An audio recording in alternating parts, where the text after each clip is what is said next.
तमाम रियासत हैं, इस्टेब्लिशमेंट हैं, ये सब लोग हमारा शिकार कर रहे हैं, मिल के कर रहे हैं, ताकि इलेक्शन में आने तक पीटीआई को इतना कमज़ोर किया जा सके। लेकिन आप देख रहे हैं कि इन तमाम जुल्म और जबर के इन तरीकों ने वो रिएक्शन दिखा दिया कि वो मिट गए। फयाजुल हसन चौहान कह रहे हैं कि आज पीटीआई ने अपने बल्ले का निशान भी इमरान खान के साथ अडियाला जेल भिजवा दिया है, और वो कह रहे हैं कि ये इंटर पार्टी इलेक्शन जो हुए हैं इसका पेपर पकौड़ा रखने के बराबर है। उसने ये कहा। बस मैं फयाजुल हसन चौहान जो हैं वो अगर थोड़ी सी भी हया और गैरत इस शख्स में होती तो ये मुंह ही न खोलता। किस बुनियाद पे ये पीटीआई पे तनकीद कर रहा है? और मेरा ख्याल है कि किसी अच्छे नामवर इज्जतदार सियासतदान की सवाल की बात करें, ये इसकी बातों की क्या हैसियत है? और खुद अपने हल्के में जाएं, ये अगर अपने महल्ले में ये नहीं फिर सकता है शर्म के मारे, तो ये कौम को क्या बताना चाहता है? इंशाल्लाह थोड़ी देर में मेरी जमानत हो जाएगी। इसके बाद जो है नई FIR लेने के लिए, नए इल्जामात समेटने के लिए नई जगहों का रुख करेंगे। पंजाब पाकिस्तान है और पंजाब जो है वो पाकिस्तान के लिए उठेगा। हम देख रहे हैं कि पंजाब के हजारों की तादाद में वर्कर, तंजीमी ओहदेदारान हमसे राब्ते कर रहे हैं। वो चाहते हैं कि पंजाब में कन्वेंशन हो, और पंजाब की तारीख यही रही है कि वो हमेशा पाकिस्तानियत के साथ, पाकिस्तान के साथ, पाकिस्तान की हुर्रियत, आज़ादी और इंसानी बुनियादी हकूक़ के साथ खड़ा रहा है। अब जो हवा चली है KP खैबर पख्तूनख्वा से, और जिसका रुख जो है वो बलूचिस्तान से होता हुआ पंजाब की तरफ आ रहा है, इंशाल्लाह ये हवाएं, ये गठाएं बनेंगी और ये इस मुल्क पे इंशाल्लाह अल्लाह की रहमत जो है बरसाएंगी। इस मुल्क में लोगों को उनके हकूक़ के हसूल के लिए एक तरियाक का काम करेगी। पंजाब उठेगा, पंजाब उठ रहा है।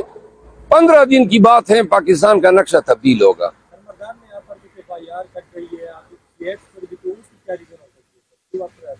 नहीं, ये पंजाब में नहीं, जिधर जिधर मर्दान नहीं, जिधर जिधर कन्वेंशन किए हर जगह पे पर्चे हुए हैं। तो लिहाजा हमें पता है, जिधर कन्वेंशन के लिए जाते हैं, आपने देखा तीर में इन्होंने हम पे गोलियां चलाई, इन्होंने टीयर गैस किया, सवाबी में सारे रास्ते रोके, मर्दान में भी आपने देखा वीडियो आ रही है। हर कन्वेंशन का जो है हमें FIR की शक्ल में और पकड़ दकड़ की शक्ल में जो है नताइज भुगतने पड़े हैं।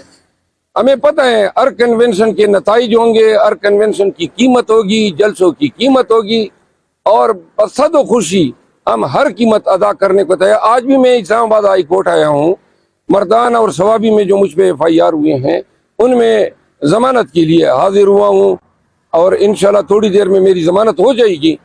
इसके बाद जो है नई FIR लेने के लिए, नए इल्जामात समेटने के लिए नई जगहों का रुख करेंगे। अच्छा मरवत साहब, शायद खाकान अब्बासी साहब ने कहा है कि ये जिस तरह का इलेक्शन हो रहा है, मैं तो ऐसे इलेक्शन को ना लड़ना चाहता हूँ और ऐसे इलेक्शन कभी कबूल ही नहीं होंगे। उन्होंने तो एडवांस जो है मुस्लिम लीग नून के रहनुमा हो के जो है वो खदशात का इजहार किया है, और कह रहे हैं कि ये जो इलेक्शन होंगे इसको कोई भी तस्लीम नहीं करेगा। शाहिद खाकान अब्बासी को अल्लाह ने एक बड़ा मकाम दिया है। नून के होते हुए भी वो अपनी ज़मीर की बोली बोल रहा है, और ऐसे लोग तारीख में हमेशा याद रखे जाते हैं। चाहे शाहिद खाकान अब्बासी हो, चाहे मुस्तफ़ा कोकर हो, चाहे वो तमाम लोग हो जो आज पाकिस्तानियों की बुनियादी हकूक़ की आज़ादी की बात करते हैं। मैं हमेशा से शाहिद खाकान अब्बासी और मुस्तफ़ा कोकर ज़ाती हैसियत में मैं उनका मदाह रहा हूँ, और ऐसे लोग ही पाकिस्तान और पाकिस्तानियत की पहचान हैं। ऐसे लोग ही बेसिकली मशअल राह हैं तमाम पार्टियों के लिए जो अपनी ज़मीर की आवाज़ पे लब्बैक कहते हैं। अच्छा सर, जिस तरह और पार्टियों को कन्वेंशन की इजाज़त दी जा रही है और पीटीआई को जो है वो पकड़ दकड़ हो जाती है, इजाज़त नहीं मिलती, तो ये कौन करवा रहे हैं पीटीआई के खिलाफ? ये वही लोग करवा रहे हैं जो पीटीआई को मिटाने की कोशिश कर रहे हैं, जो पीटीआई पे 9 मई से कबल 4 अप्रैल 2022 से लेकर आज तक پاکستان تحریک انصاف کے خلاف. اور وہ کون ہے؟ وہ پی ڈی ایم ہے. تمام پارٹیاں ملی ہوئی ہیں اس ہمارے پارٹی کے شکار میں. وہ تمام ریاست ہیں، اسٹیبلشمنٹ ہیں، یہ سب لوگ ہمارا شکار کر رہے ہیں، مل کے کر رہے ہیں تاکہ الیکشن میں آنے تک پی ٹی آئی کو اتنا کمزور کیا جا سکے. لیکن آپ دیکھ رہے ہیں کہ ان تمام ظلم اور جبر کے ان طریقوں نے وہ ری ایکشن دکھا دیا کہ وہ مٹ گئے.